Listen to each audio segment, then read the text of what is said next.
এবার শুরু হতে চলেছে দেশের সবচেয়ে বড় মোকদ্দমা আপকি আদালত রজত শর্মার সঙ্গে।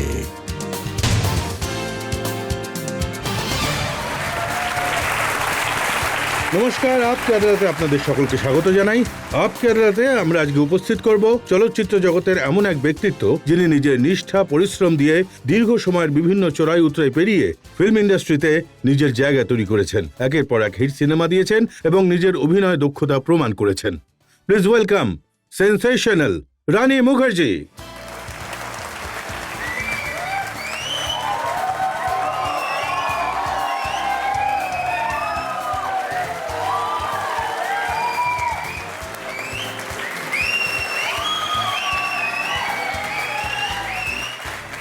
তো মামলা শুরু করছি। আপকি আদালতে প্রথম অভিযোগ রানী মুখার্জির ওপর। আপকি আদালতে রানী মুখার্জির বিরুদ্ধে অভিযোগ হলো যে উনি বড্ড বেশি কাঁদেন। রানী, সব সিনেমাতেই আপনি কাঁদেন এবং কাঁদান। এই অভিযোগটা একদম সত্যি।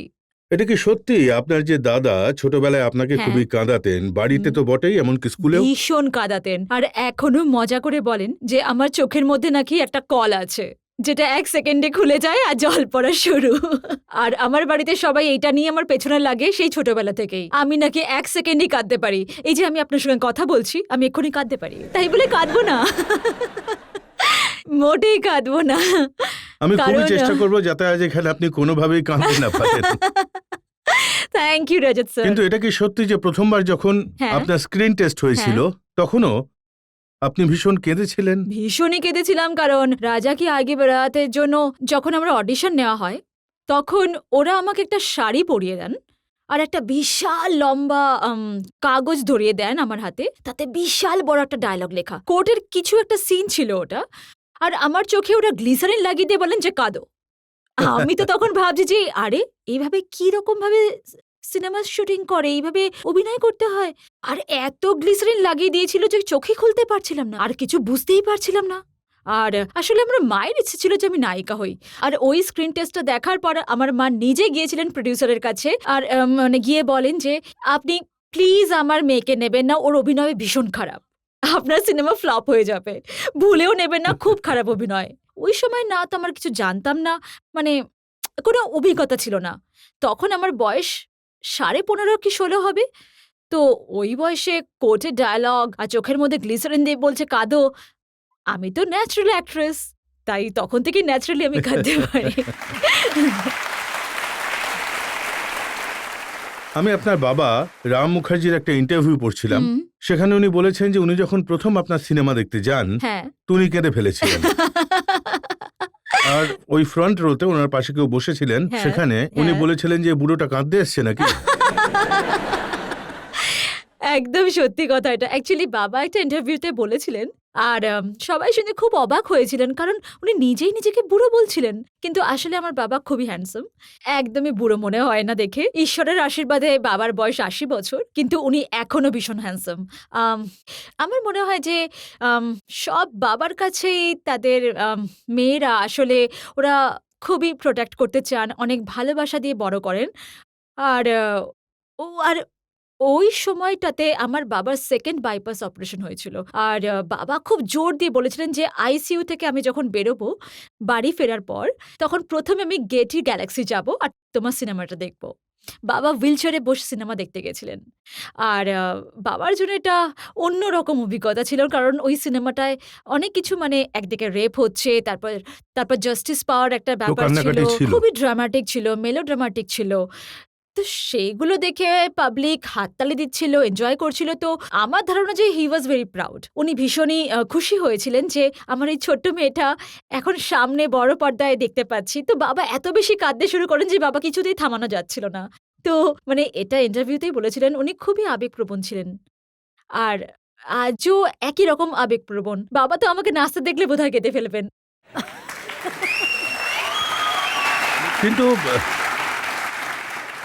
আপনার ক্যারিয়ার জুড়ে বোধহয় কান্নাই লেখা রয়েছে। প্রথম সিনেমায় আপনি কেঁদেছিলেন। দ্বিতীয় যে সিনেমার বিষয়ে শাহরুখ খান বলেছিলেন যে কুছ কুছ হোতা হেতে, উনি আপনাকে রেকমেন্ড করেছিলেন, হ্যাঁ। আর ওই ফিল্মেও প্রথম দৃশ্যেই আপনি মারা গেছিলেন। হ্যাঁ, আমার ধারণা কান্না আর আমার জীবনের মধ্যে ইটস গোয়িং প্যারালেলি। ছোটবেলায় ওই যে একবার কলটা খুলে গেছে, এখন শুধু ঈশ্বরই জানেন ও কবে বন্ধ হবে। তবে আমার মনে হয় কাঁদতে পারা ভালো। আমার কাঁদতে ভালোই লাগে। আপনারা হয়তো শুনে অবাক হবেন, কিন্তু প্রাণ খুলে কাঁদতে পারলে মনে হয় মনটা যেন একদম হালকা হয়ে গেল। আহাহাহা! চোখ দুটো যেন আরো বেশি উজ্জ্বল দেখায়, মুখটাও চকচক হয়ে যায়, নাক নাক লাল হয়ে যায়, গাল লাল হয়ে যায়। তো আমার মনে হয় যে সবারই কাঁদা দরকার। কান্না শরীরের পক্ষে ভালো। কিন্তু কাঁদা তো বুঝলাম, কাঁদানো আপনার ফিল্ম ঠিক, দেখে ঠিক, তো কবি খুশি কবি গম। হ্যাঁ, চুরি চুরি চুপকে চুপকেতেও গোটা সিনেমা জুড়ে কান্নাকাটি ছিল। হ্যাঁ, সিনেমাটা পুরোটা। দেখে দর্শকরাও খুব কেঁদেছিল। আসলে কি বলুন তো, আম আমরা সবসময় অভিনেতা হিসেবে আমরা সবসময় দর্শকদের নাড়া দিতে চাই। যেন কান্নার দৃশ্যেও ওরা কাঁদেন, হাসির দৃশ্যেও যেন সবাই হাসেন। আর আসলে অনেকে এটাও বলেন যে, "রানী তোমাকে কাঁদলেই বেশি ভালো লাগে।" জানি না এটা কমপ্লিমেন্ট না অন্য কিছু। অনেকেই বলেন তুমি ভালো কাঁদতে পারো। Thank you. সবচেয়ে বেশি আপনি কাঁদিয়েছেন ব্ল্যাক ফিল্মে। হ্যাঁ। অসাধারণ পারফরমেন্স ছিল হ্যাঁ, আপনার। হ্যাঁ, thank you, thank you, thank you. কিন্তু এই যে এত প্রডিউসার রয়েছেন, ডিরেক্টর রয়েছেন, এরা আপনাকে কান্নাকাটির চরিত্রই দেন কেন? কোন সিনেমায় মারা যাচ্ছেন, কোন সিনেমায় ঠিক। আবার কাঁদানোর বোবার রোল। চরিত্র। আপনাকে তো ভালোই দেখতে, ওরা কি এমন দেখতে পান আপনার মধ্যে? আমার ধারণা ওদের মনে হয় যে আমার মুখটাই এমন যে লোকজন আমাকে দেখলেই একটু করুণা হবে। আহ! মানে ওদের মনে হবে যে রানী কাঁদলেই জনগণও কাঁদবে। পাবলিক তো চান না যে আপনি আপনি কাঁদুন। সেই জন্যই তো এবার আইয়া নিয়ে এসেছি। যাতে সবাই হাসেন। সবাই আইয়া বলবেন আর হাসবেন। আপনাদের সবার জন্য আইয়া।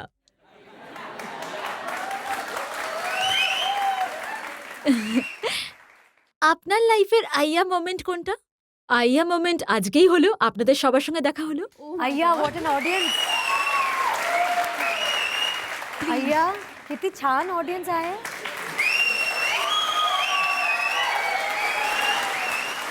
রানী, আমার কাছে অনেক অভিযোগ আইয়া হ্যাঁ, ফিল্ম হ্যাঁ। নিয়েও আছে, ও আচ্ছা, আচ্ছা।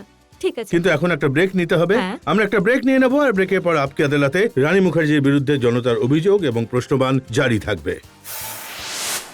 গানটা এরকম ছিল যে राजा की आई है बारात मेरे आंगन में. তো ওই গানটাই আমার বৈতরণী পার করায়।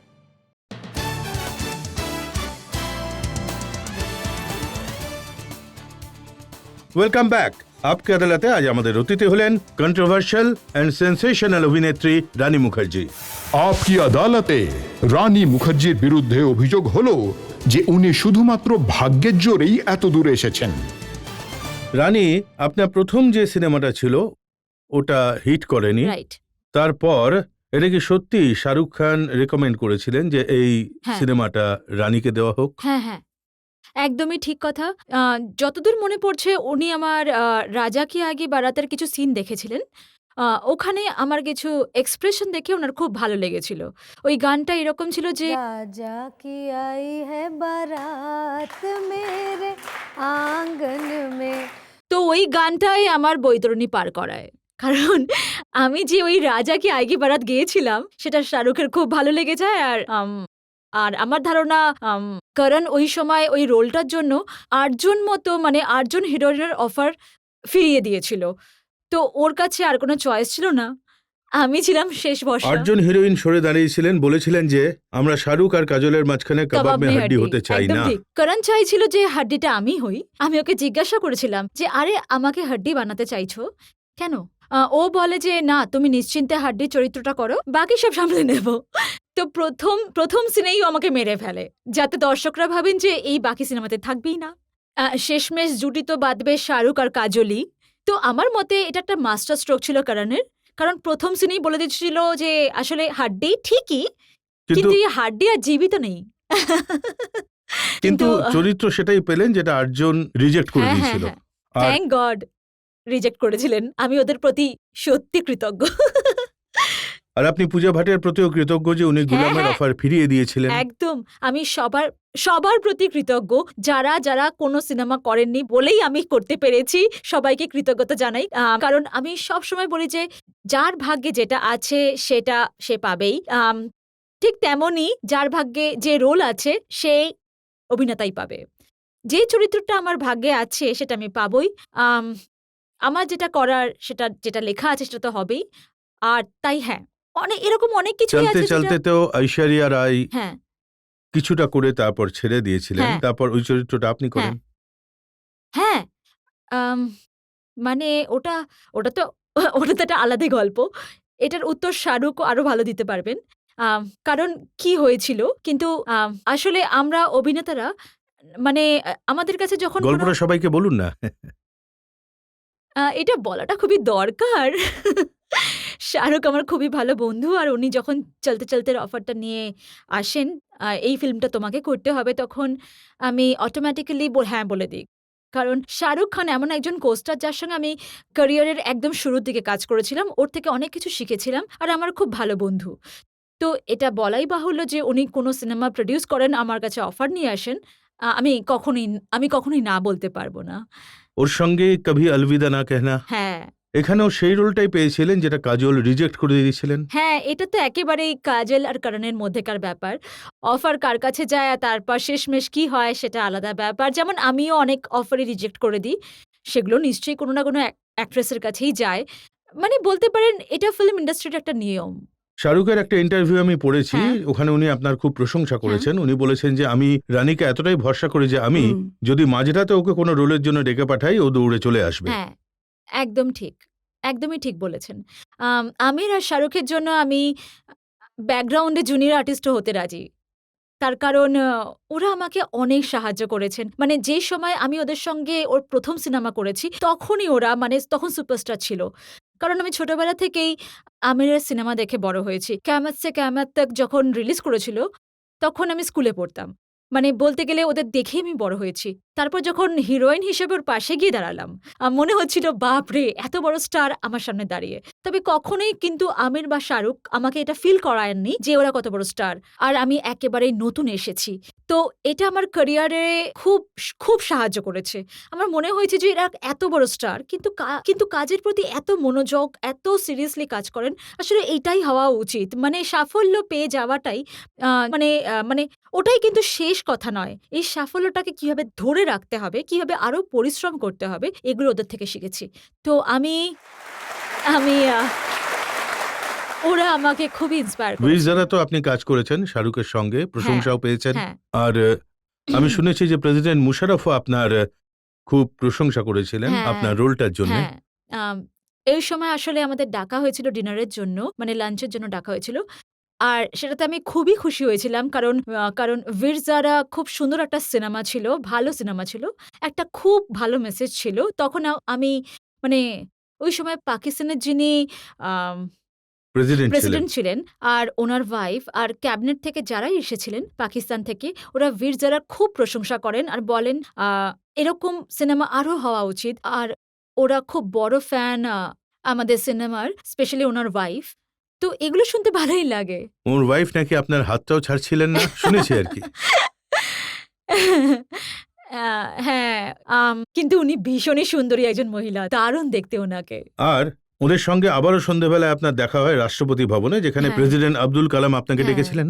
আর ভীষণই ভালো অভিজ্ঞতা। কালাম স্যারের সঙ্গে কথা বলতে আমার জীবনে কখনো আমি ভুলব না। কারণ এইরকম আ মানুষের সঙ্গে দেখা করা, এতটাই ডাউন টু আর্থ ছিলেন আব্দুল কালাম স্যার। আর উনি যখন আমার 'ব্ল্যাক' এর ব্যাপারে কথা বলেন আর মুশাররফ স্যারকে বলেন এই সিনেমাটা অবশ্যই দেখবেন, আমার ভীষণ প্রাউড ফিল হচ্ছিল।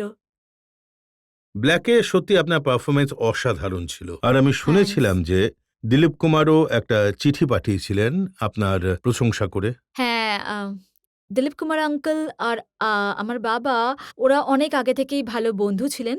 আর বাবা ওর সঙ্গে একটা সিনেমাও করেছিলেন 'লিডার', যেটা ডিরেক্টর ছিলেন আমার বাবা।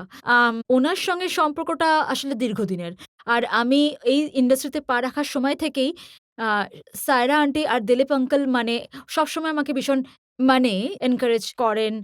আর ওরা যখন ব্ল্যাকের প্রিমিয়ারে আসেন তারপর নেক্সট দিন আমি ওদের একটা চিঠি পাই। আমি আবার কাঁদতে শুরু করি। আবার ওই কলটা খুলে যায়, ওই যে কলটা।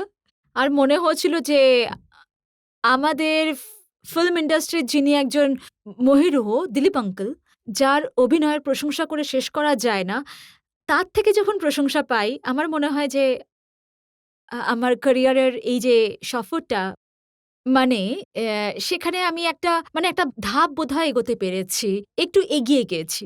দিলীপ স্যার তো নিজেই একজন ইনস্টিটিউশন, অনেক হ্যাঁ। বড় অভিনেতা, নতুন করে কিছু হ্যাঁ। বলার নেই। উনি আপনার প্রশংসা করেছেন মানে সেটা খুবই বড় প্রাপ্তি। হ্যাঁ, অমিতাভ বচ্চন এই সিনেমায় আপনার সঙ্গে কাজ করেছিলেন, হ্যাঁ।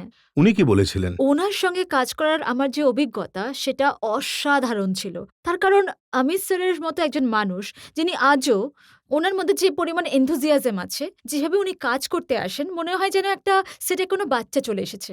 তার কারণ ওনার স্পিরিটটা ভীষণই ইয়াং। আর আমাদের মতো মানুষ যারা নতুন আর্টিস্ট, অমিত স্যারের থেকে আমাদের অনেক কিছু শেখার আছে। উনি একজন লিভিং ইনস্টিটিউট, লিভিং লেজেন্ড। আর আমি খুবই ভাগ্যবতী যে ওনার সঙ্গে আমি একই ফ্রেমে অভিনয় করতে পেরেছি। আর যার সিনেমা দেখে ছোটবেলা থেকে আম আমি ইন্সপায়ার হয়েছি। মানে আমাদের কাছে অমিতাভ বচ্চন মানে হলো আরে বাপরে! অমিতাভ বচ্চনের সিনেমা। আজ হয়তো আমি ওনাকে অমিত আঙ্কেল বা অমিত স্যার বলি, কিন্তু ছোটবেলায় জানতাম অমিতাভ বচ্চন। রানী মুখার্জির অভিনয়ের প্রশংসা করেন শাহরুখ খান, অমিতাভ বচ্চন যার প্রশংসা করেন, দিলীপ কুমার যার প্রশংসা করেন, হ্যাঁ। সেই রানীর নিজের অভিনয় নিয়ে আজকাল কি ভাবছেন সেই নিয়ে অনেক প্রশ্ন রয়েছে আমার ঝুলিতে। আমরা একটা ব্রেক নিয়ে নেবো, আর ব্রেকের পর ফিরে আসছি রানী মুখার্জির বিরুদ্ধে জনতার অভিযোগ আর প্রশ্নের ঝড় নিয়ে। রানী, এর আগে আপনার পছন্দের গান ছিল তুম পাস আয়ে ইউ মুস্কুরায়ে, আর এই সিনেমায় কি গানটা আছে ড্রিমাম ওয়েক আপম ক্রিটিক্যাল কন্ডিশনাম। এটা কি গান? আপনার মুখে শুনতে দারুণ লাগছে।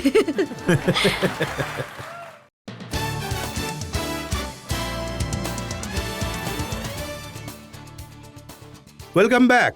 আপকে আদালতে আজ আমরা মোকদ্দমা চালাচ্ছি, প্রশ্ন জিজ্ঞেস করছি, সাফাই চাইছি অভিনেত্রী রানী মুখার্জির কাছে। আপকে আদালতে পরবর্তী অভিযোগ। আপকি আদালতে রানী মুখার্জির বিরুদ্ধে অভিযোগ হলো যে উনি এখন প্রয়োজনের চেয়ে বড্ড বেশি বোল্ড হয়ে গেছেন। আইয়া, রানী, এতক্ষণ আপনার অভিনয় নিয়ে কথা বলছিলাম, হ্যাঁ। ব্ল্যাকে আপনার রোলটা হ্যাঁ। নিয়ে, বীরজারাতে হ্যাঁ। আপনার রোল হ্যাঁ, নিয়ে, কিন্তু এখন খবরের কাগজে আপনাকে নিয়ে কি হেডলাইন ছাপা হচ্ছে সেটাও হ্যাঁ, বলি। অবশ্যই। আইয়াতে রানীর বোল্ড অবতার, আইয়াতে রানী পর্দায় আগুন লাগাবেন, আইয়াতে রানীর সেক্সি সিন, আইয়াতে রানীর স্কিন শো, আর এক জায়গায় লিখেছে যে আইয়াতে রানীর সেক্স কা তড়কা। আমি তো চাইবো যে যেসব সাংবাদিক এই হেডলাইনগুলো লিখেছেন তাদের নাম্বার আমাকে দিন। আমি একটু ওদের সঙ্গে পার্সোনালি কথা বলতে চাই যে ওরা আইয়াতে কি এমন দেখলেন যে এরকম হেডলাইন ছেপে দিলেন, মানে এরকম লিখছে। আর কিন্তু ওরা তো বলছেন হদ কর দিয়া আপনি। না না না, এমন কিছু করিনি আমি। আপনাদের ভালো লাগছে তো সিনেমাটা? ব্যাস। রানী, আমার মনে আছে হ্যাঁ। যখন কুচকুচ হতে হয় সময় হ্যাঁ। শাহরুখ খান আপনাকে কিস খেতে হ্যাঁ, চেয়েছিলেন, হ্যাঁ, হ্যাঁ, আর আপনি বলেছিলেন যে আপনার খুব সমস্যা হচ্ছিল, সমানে পিছিয়ে যাচ্ছিলেন হ্যাঁ, আপনি। হ্যাঁ, হ্যাঁ, আসলে কি হয়েছিল যে আমি আপনাকে বললাম আমি শাহরুখকে আর আমিরকে দেখে বড় হয়েছি। মানে একটা ক্লাস 5 বা 6 এর মেয়ে যার আমির খানকে কিউএসকিউটিতে দেখে ওর প্রেমে পড়ে গেছিল। এখন সেই মানুষটাই সামনে দাঁড়িয়ে। তো এবার আমিরকে দেখে তো আমি তখন লজ্জা লাগছিল। দেখে তাই মনে মানে হচ্ছিল। ওকে দেখে আমি ওর জুতোর দিকে তাকিয়েছিলাম। আর আমির আমাকে বলছেন চোখের দিকে তাকাও। আমি বলছি হ্যাঁ, হ্যাঁ তাকাচ্ছি। ডিরেক্ট অ্যাকশন বলুন তখন তাকাবো। তো উনি আমাকে শিখিয়েছিলেন যে আমরা যখন রোমান্টিক সিন করি তখন চোখে চোখ রাখাটা খুবই দরকার ক্যামেরা স্টার্ট হওয়ার আগেই। যেমন এখন আমি আপনার চোখের দিকে তাকিয়ে আছি। তো শাহরুখের সঙ্গেও একই রকম হয়েছিল। মানে ওই যে গানটা ছিল না কুছ কুছ হোতা হ্যায়, তো तेरी याद न में तुझे याद न मेरी आए किसी से अब क्या कहना। তো সিনটা ছিল যে কাজল একদিকে কাঁদছে, ওরও কলটা খুলে গেছে, অন্যদিকে একই জায়গায় আমি আর শাহরুখ রোম্যান্স করছি। তো এবার শাহরুখ এসেছে আমাকে কিস করতে গালে, আর আমি এইভাবে একটু একটু করে সরতে থাকি, কারণ আমার মনে হচ্ছিল যে শাহরুখ খান আমার গালে কিস করবে, আরে বাপ রে। কিন্তু আমি তখন একটু বড় হয়ে গেছি, 17 দিকে একটু বড় হয়ে গেছি। এক্সপিরিয়েন্স থেকে ভাবলাম যে আরে ঠিক আছে, করুক না কিস, কোনো ব্যাপার না। গালে কিস করাটা কি এমন ব্যাপার। তারপর নিজেই গালটা এইভাবে বাড়িয়ে দিতাম। এখন এই গানটায় আমি আপনাকে আইয়ার গানটা যে শুনিয়ে গানটা দিচ্ছি। আছে ওখানে আমি মানে বলছি, মানে গানের যে লিরিক্সটা সেটা আপনি যদি শোনেন, আমি আপনাকে গানটা হ্যাঁ শুনিয়ে আপনি দিই। শুনুন, ওটাতে কিস আছে এইভাবে। তো এখন আমি একদম আর বিন্দাস হয়ে কথাগুলো তো গেছি, তেমনই, আগা বাই হল্লা মচায় রে, একদম চুটিয়ে হল্লা করেছি। আর হিরনি শেরোं से नैना लगाए রে। মানে সিরিয়াস রানী থেকে চুলবুলি রানী হয়ে গেছেন। না আসলে আমি বাবলির যে রোলটা ছিল বান্টি আর বাবলিতে, ওটার থেকে আরেকটা ধাপে গিয়ে গেছি এই আইয়াতে। সত্যি বলতে চরিত্রটা ভীষণই দুষ্টু স্বভাবের, মানে মীনাক্ষী দেশপান্ডে ওর নিজের স্বপ্নের মধ্যে অনেক কিছু করতে থাকে, এমনকি ও খাজুরাহো অব্দি পৌঁছে যায় এই গানটাতে। কিন্তু গান তো আর একটা নেই। আরো অনেকগুলো গান দেখুন আছে। পুরোনো দিনে আপনার পছন্দের গান ছিল, तुम पास आए यूं मुस्कुराए, जी, আর এই সিনেমায় কি গানটা আছে? ड्रीमम, वेकअपम, वेकअपम, क्रिटिकल, कंडीशनम। कंडीशनम। এটা কি গান? আপনার মুখে শুনতে দারুণ লাগছে। গানটা অনেকটা এরকম। গাইবো নাকি? কেউ পালাবেন না কিন্তু। ड्रीमम वेकअपम क्रिटिकल कंडीशनम अर्थम क्वेकअपम हिलडुल सब शेकअपम फेस टू फेसम धरती पुतरम टॉप टू बेसम कामसूत्रम थाइजम थंडरम डाउनम अंडरम साइजम मैटरम थिंकम वंडरम जंपिंगम पंपिंगम थम्पिंगम थ्रॉबिंगम अन्य रेंड मून नाल। আর তারপর এরকমই আছে। একদম আপনি যুগ পাল্টে দিলেন। কোথায় মঙ্গল পান্ডেতে আপনি গিয়েছিলেন তোমারি আদাও পে মে বাড়ি বাড়ি, হ্যাঁ। হর এক বাত হ্যায় হ্যাঁ। জैसे মিঠি কটারি, হ্যাঁ, সেখান থেকে শুরু করে এখন গাইছেন আব মুঝে হিরোইন বানা দেনা। $1 চড়াউঙ্গি বদলে মে। এটা আসলে মীনাক্ষী দেশপান্ডের নিজের যে ওর যে অ্যাসপিরেশন, ও মনে প্রাণে চায় যে ও হিরোইন হতে পারে। ও সারাক্ষণ জুহি চাওলা, মাধুরী আর শ্রীদেবীকে নিয়ে স্বপ্ন দেখে আর নিজেকে ওদের মতোই ভাবতে শুরু করে দেয়। মানে ও নিজেকেই হিরোইন ভাবতে শুরু করে দিয়েছে, মানে হিরোইনরা ঠিক যেমন হয় তাই ও আসলে প্রে করে যে আমাকে হিরোইন বানিয়ে দাও, $100 দেবো তোমাকে। মানে এই পায় স্বপ্নের অজুহাতে তিনটে আইটেম নাম্বার করলেন এই সিনেমায়। আমার ফিল্ম তো আমি নিজের ফিল্মে নিজে ডান্স করেছি, আর সিনেমায় মীনাক্ষী দেশপান্ডের চরিত্রটাই এই ফিল্মে একটা আইটেম, গানগুলো আইটেম নয়। দেখুন এমন একটা রোল যে আঙ্কেলকে নিয়েও মজা করলেন। আপনি হ্যাঁ। ওখানে বলেছেন যে হ্যাঁ। পেরো কে আগে বচ্চন আর পেরো কে পিছে রেখা। না না না, এতে মজার তো মানে ওতে কিছুই নর্মাল নয়, সবকিছুই একদম আজগুবি। প্রতিটা জিনিসই আপনি দেখবেন আমার মা খুব অদ্ভুত, আমার বাবাও বেশ অদ্ভুত, ভাইও ভীষণ উদ্ভট, বন্ধুরা তো অদ্ভুত, মানে চূড়ান্ত অদ্ভুত লোকজন। আর যে রোম্যান্স দেখানো হয়েছে সেটাও উদ্ভট, গানগুলো তো উদ্ভটই, কিন্তু মানে যখন সিনেমাটাই উদ্ভট।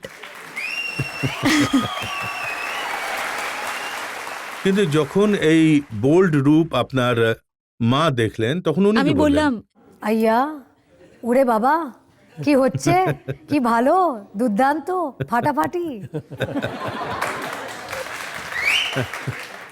আসলে আমি মা শুনেছি- হলো আপনাদের একটা মজার কথা বলি, আমার সবচেয়ে বড় ফ্যান কিন্তু আমার মাই।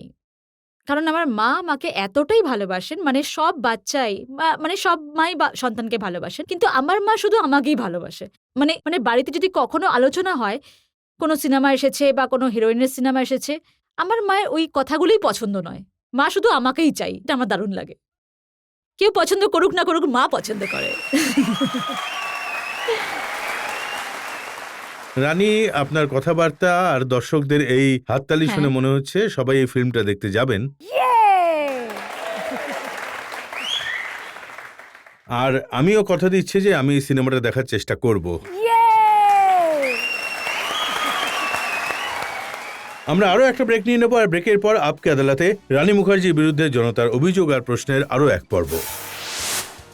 এটা একটা ম্যাগাজিনের কভার পেজ। এটা 2007-এর অক্টোবরের ছবি। হ্যাঁ। লেখা আছে শাদি টু আদি, রানী ম্যারেড। লিখেছে আদিত্য চোপড়ার সাথে আপনার বিয়ে হয়ে গেছে। হ্যাঁ, ওরা তো অনেক কিছুই লেখেন।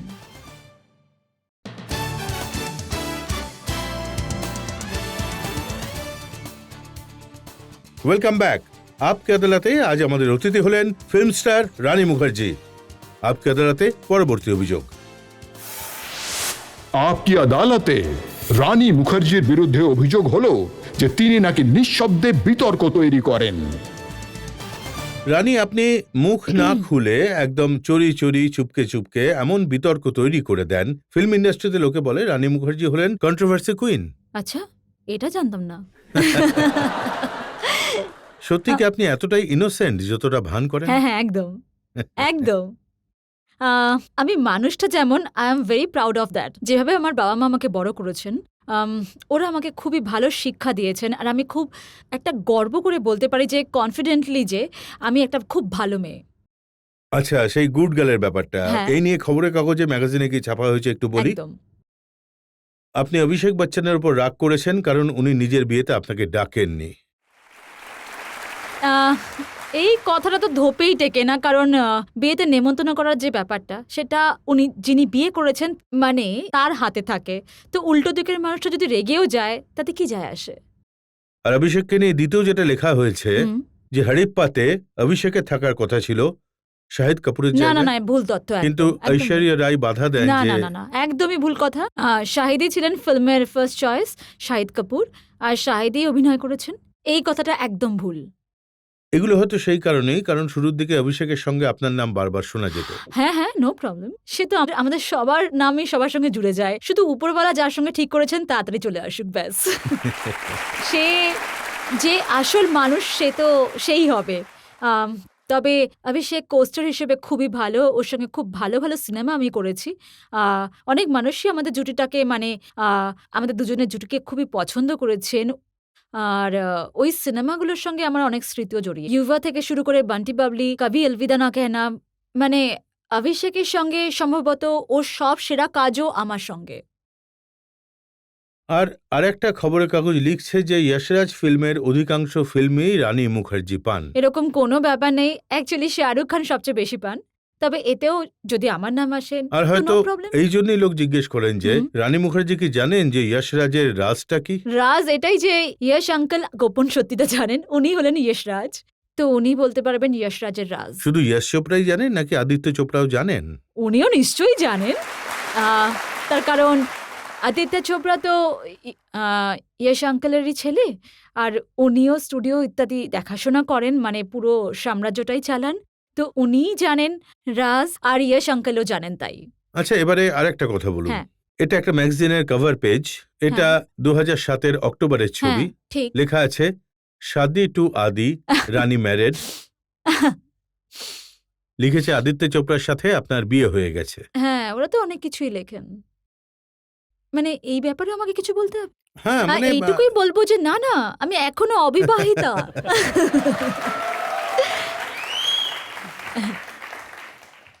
এরপর এটা এটা তো পুরনো কথা, 2007-এ। সম্প্রতি যেটা ছাপা হয়েছে হ্যাঁ। জুলাইতে 2011-য় ছাপা হয়েছে নবভারত টাইমসে, যে 1 বছর আগে হুম। আদিত্য চোপড়া এবং রানী মুখার্জির বিয়ে হয়ে হ্যাঁ, গেছে। প্রত্যেক জার্নালিস্টকেই আমি একটা কথাই বলতে চাই, ওরা আগে ঠিক করে নিন বিয়েটা কবে হয়েছে, কোন বছরে। 2007-এ হয়েছে, 2009-এ হয়েছে, 2008-এ হওয়ার কথা ছিল হয়নি, নাকি 2012-তে হবে, নাকি 2011-তে হয়ে গেছে, আগে ওরা ঠিক করে না, নিন। কিন্তু এখানে লেখা তারপর আমি রয়েছে decide এটাও করব। 2011 সালেরই নভেম্বর 2011-র, যে রানী আর আদিত্যকে বিয়ে করতে চান না। বাহ, অসাধারণ। আপনি আপনি উত্তরটা পেয়ে গেলেন। ওরা নিজেরাই ঠিক করতে পারছে না যে এটা কি কি হচ্ছে, ওরাই ঠিক করতে থাকেন। তবে আমি আপনাকে আরেকটা কথা বলতে চাই এই বিষয়ের উপরই। আমি নিজেকে খুবই ভাগ্যবতী মনে করি যে মানুষ আমাকে এত ভালোবাসেন, ওরা আমার বিয়ে নিয়েও চিন্তিত। আর মেয়ের বিয়ে চিন্তা সবার কাছেই থাকে, আর আমি নিজেকে তাই এই দেশের মেয়ে বলে মনে করি, কারণ সবারই একটাই প্রশ্ন, রানী তুমি কবে বিয়ে করবে? আমারও ভালো লাগে এটা। আবার মাঝে মধ্যে মনে হয় যে বিয়েটা খুবই ব্যক্তিগত একটা ব্যাপার, যে কোনো মানুষেরই কাছে। মানে একটা ছেলে বা মেয়ে আদৌ বিয়ে করতে চায় কি চায় না এটা একেবারেই তার ব্যক্তিগত সিদ্ধান্ত। আর আমি সবসময় বলি জন্ম, মৃত্যু, বিয়ে এই সব কিছু বিধাতা নিয়ে। যখন হওয়ার তখন ঠিক হবে। তো রানী, আপনার এই যে সেন্টিমেন্টাল দিকটা হ্যাঁ। আর আপনি সবসময় নিজের ব্যক্তিগত জীবনটাকে ডিগনিফাইডলি হ্যান্ডেল করেছেন, হ্যাঁ। এই গুণটার আমি ভীষণই কদর করি। হ্যাঁ, থ্যাংক ইউ। আর এই নিয়ে আমি আর কোনো কথা বলবো না। Thank you. কিন্তু পাবলিক আছে, জনতাও কিছু জিজ্ঞেস করতে চান, তাদের হ্যাঁ। প্রশ্নগুলো একটু শুনে নি। হ্যাঁ, আপনাদের মধ্যে যারা প্রশ্ন করতে চান একটু হাত তুলুন, বলুন। বেলি ডান্সিং তো বেশ কঠিন। আপনি কিভাবে করলেন এটা? কোথা থেকে শিখলেন? ভীষণই ভালো একটা প্রশ্ন, কারণ ভীষণ পরিশ্রম করতে হয়েছে। আমি যখন শাকিরার ভিডিও দেখতাম তখন ভাবতাম যে উনি কি করে পেটটাকে নাড়াচ্ছেন, মানে ওই নাচের টেকনিকটা কি? কারণ আমি যে নিজে ক্লাসিক্যালি ট্রেন্ড ডান্সার, ওড়িশি শিখেছি, কিন্তু বেলি ডান্সিং এমন একটা ডান্স ফর্ম শুধু পেটটাই নড়ে, বাকি পুরো শরীরটা একদম স্থির থাকে, শুধু পেটটাই নড়ে, মানে পেটের মাসলগুলো নড়তে থাকে। সেটার জন্য কিন্তু সাংঘাতিক কনসেন্ট্রেশনের দরকার, মানে আপনার যে কোনো কোর মাসল রয়েছে ওটা দিয়ে নাচতে হয়, ওটাকেই মুভ করাতে হয়। মেহের বলে একজন দিল্লিতে আছেন যার স্কুল আছে, সেখানে উনি বেলি ডান্সিং শেখান। বৈভবী আসলে ওনাকে হায়ার করেছিলেন, তো দিল্লি থেকে বম্বেতে এসে উনি আমাকে শেখাতেন বেলি ডান্সিং। উনি আমাকে সব টেকনিক শেখান, আর আমার 2-3 মাস সময় লেগেছিল এই টেকনিকগুলো শিখতে। কিন্তু আজকে দাঁড়িয়ে বুক ঠুকে বলতে পারি যে উনি আমাকে অফিসিয়ালি বেলি ডান্সারের খেতাব দিয়েছেন। হ্যালো ম্যাম, আমার নাম পল্লবী মুখার্জি। আরে মুখার্জি, দারুণ ব্যাপার তো। হ্যাঁ। ভাই ভাই, না না বোন বোন। হ্যাঁ ম্যাম। আচ্ছা ম্যাম, যদি আপনি অভিনেত্রী না হতেন তাহলে কি হতেন? আপনার অ্যাকসেন্টটা ভীষণ মিষ্টি। Thank you ma'am. যদি আমি অভিনেত্রী না হতাম তাহলে হয়তো কোলে দুটো বাচ্চা নিয়ে এখন আপনার সঙ্গে অডিয়েন্সে বসে কারো একটা ইন্টারভিউ শুনতাম। রানী, আমি আপনাকে নানান বিষয়ে প্রশ্ন করলাম, আপনার অভিনয়ের ব্যাপারে, হ্যাঁ, আপনার সিনেমার হ্যাঁ। ব্যাপারে, পার্সোনাল লাইফ নিয়েও হ্যাঁ, প্রশ্ন করেছি। হ্যাঁ, আর বলতে গেলে মুম্বাইয়ের ভাষাতেও আপনি বিন্দাস ভাবে উত্তর দিয়েছেন। আমরা একটা ব্রেক নিয়ে নেব, আর ব্রেকের পর শুনবো আপকে আদালতে আজকের জাজ শশী সানির রায় আজকের মামলার।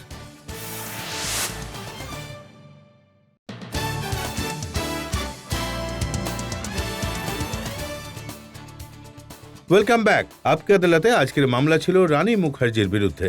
আমরা প্রশ্ন করেছি ওনার ক্যারিয়ারের নতুন চমক নিয়ে, ওনার বিভিন্ন ফিল্ম নিয়ে এবং ওনার পার্সোনাল লাইফ নিয়েও। এখন সময় হয়েছে আপকে আদালতে আজকের জাজ শশী সানির রায়দানের। রানী, আপনি রাজাত স্যারের প্রতিটা প্রশ্নের খুব ভালোভাবে উত্তর দিয়েছেন, একদম মন খুলে কথা বলেছেন, আমারও খুব ভালো লেগেছে। আর আমার মতে আপনার যেটা বিশেষত্ব সেটা হলো আপনি মানুষের মন আর মস্তিষ্ক দুটোতেই সুন্দরভাবে ছুঁতে পারেন, আর ক্লাস আর মাস উভয় পক্ষই আপনাকে পছন্দ করেন। আর আমি চাইবো যে আপনি চিরকাল এই ফিল্ম ইন্ডাস্ট্রিতে রানীই হয়ে থাকুন, আর এই বছর আপনার আইয়া খুব সফল হয়। Thank you so much. এই আশা রাখি যে রানী মুখার্জি এইভাবেই নিজের সিনেমার মাধ্যমে মানুষকে এন্টারটেন করবেন, মন জয় করতে থাকবেন, সকলের মনে জায়গা করে নেবেন, আর আসন্ন ওনার সিনেমা খুবই সাফল্য পাক, এই শুভকামনা নিয়ে আজকের পর্ব এখানেই শেষ করছি। আগামী সপ্তাহে আবার দেখা হবে নতুন এক ব্যক্তিত্বকে নিয়ে। ততক্ষণের জন্য নমস্কার।